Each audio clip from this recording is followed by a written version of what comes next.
I'm gonna kick your theme. That monster mask he's wearing is so realistic and scary. I need to sing my happy song. It always makes me feel better. Smelly wolf, stinky breath and slimy. Ah!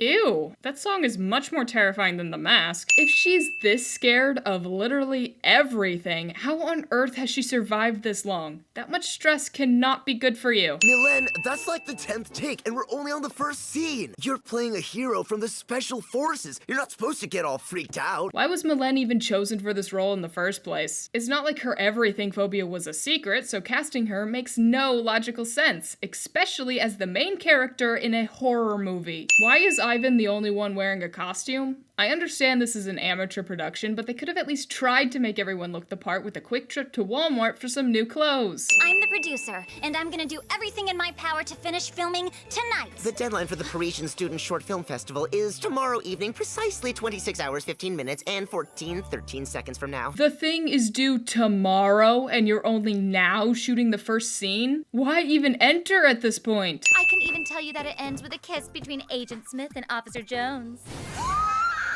Did Marinette somehow not know this despite being the producer? Was she okay with Milen doing it? For that matter, was Milen okay with it? I didn't write that. I wrote it. It was just a little tweak, to move the story forward. What? Oh, I see. Nino's just sabotaging the production. Well, joke's on you. Your intervention wasn't needed. This film was doomed from the start. Principal Damocles is only allowing us to use the school until 6 p.m. sharp, which leaves us 9 hours, 12 minutes, and 12 seconds. 11, 10, 9, 8, 7, 6, 5. For someone who is rather smart, Max doesn't seem to realize that counting down the seconds like this is a waste of energy and only serves to annoy everyone. We all chose her to play the leading female role. But why? Clearly Nino wasn't the only one attempting to sabotage this film, but what I can't wrap my head around is why they agreed to help in the first place if they so clearly wanted it to fail.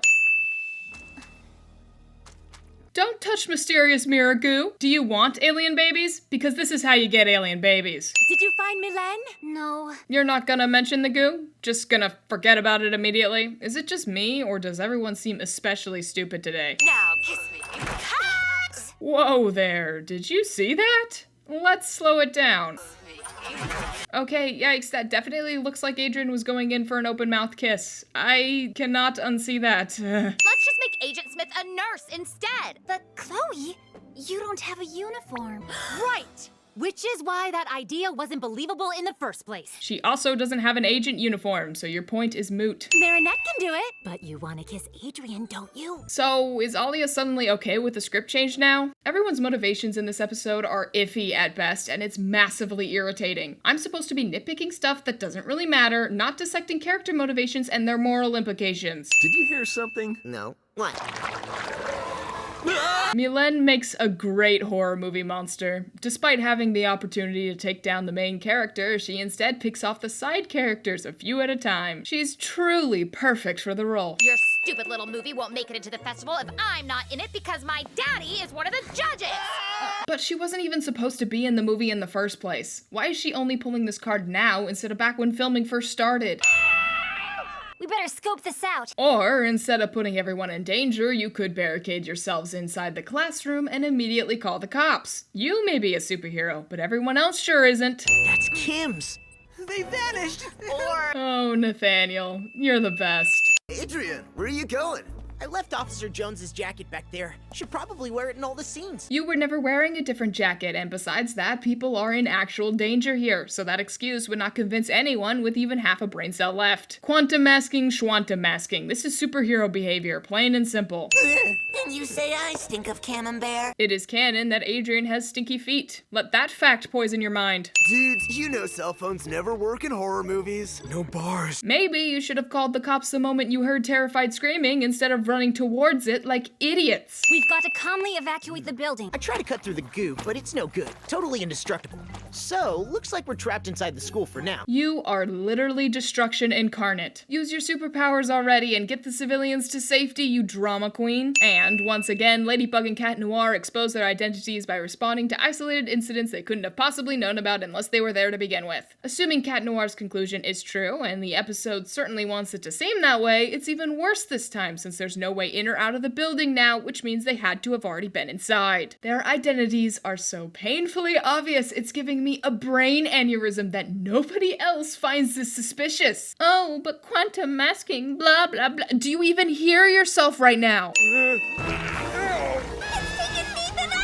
Why Nathaniel and Alex, though? Why not Julika and Rose? The only person who was mean to Mylène was Chloe, so if she's able to differentiate between Ivan and the rest, she should also realize that her other classmates don't deserve to be tortured like this. I'm just saying, it all seems a bit arbitrary. Did you see how it just left Ivan alone? I think the monster is Mylène. Ladybug, how do you know Ivan's name? And for that matter, how do you know who Mylène is and the fact that she's here? Oh well, let's just forget about that. This quantum masking thing is frying my critical thinking skills, and I already forgot what we were talking about. Is everyone here? Mr. Damocles, Alex, Nathaniel, Adrian. Ladybug doesn't yell out Kim, Sabrina, or Max's names. This is probably because she knew there would be no way for her to know their names, but it is a little strange that Julika, Rose, and Ivan don't attempt to see if they're okay. On top of that, even though we saw him being imprisoned in the same room as the rest of them, we don't see Max for the rest of the episode. Did Horrificator eat him? Dang, that's dark. I prefer that explanation over them simply forgetting to animate him, so let's go with that. There are way too many pods here for the amount of people Horrificator snatched. Is she preparing for new victims or just doing a little bit of home decorating? Not gonna lie, I don't hate it. Adrian?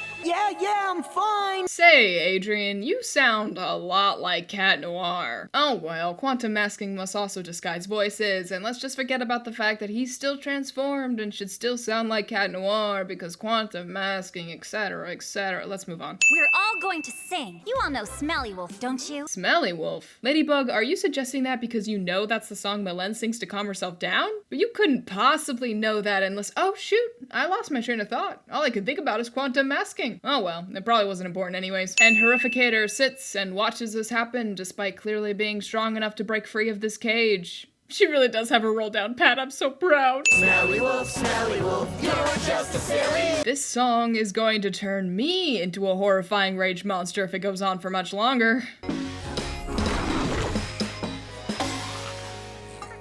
Oh, thank goodness. I really hope we never have to hear that again.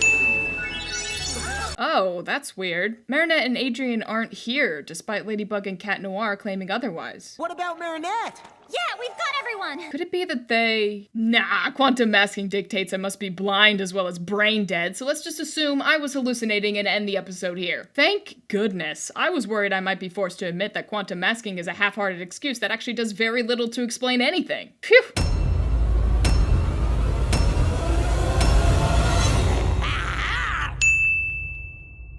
Quantum masking, squantum masting, masting. I can't. Totally unbelievable. What's that?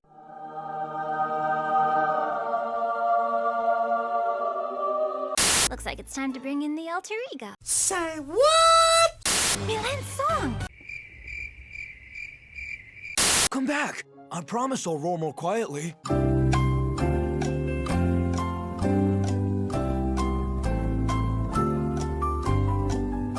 Here, it's from my favorite band, the Zombie Skull Crushers.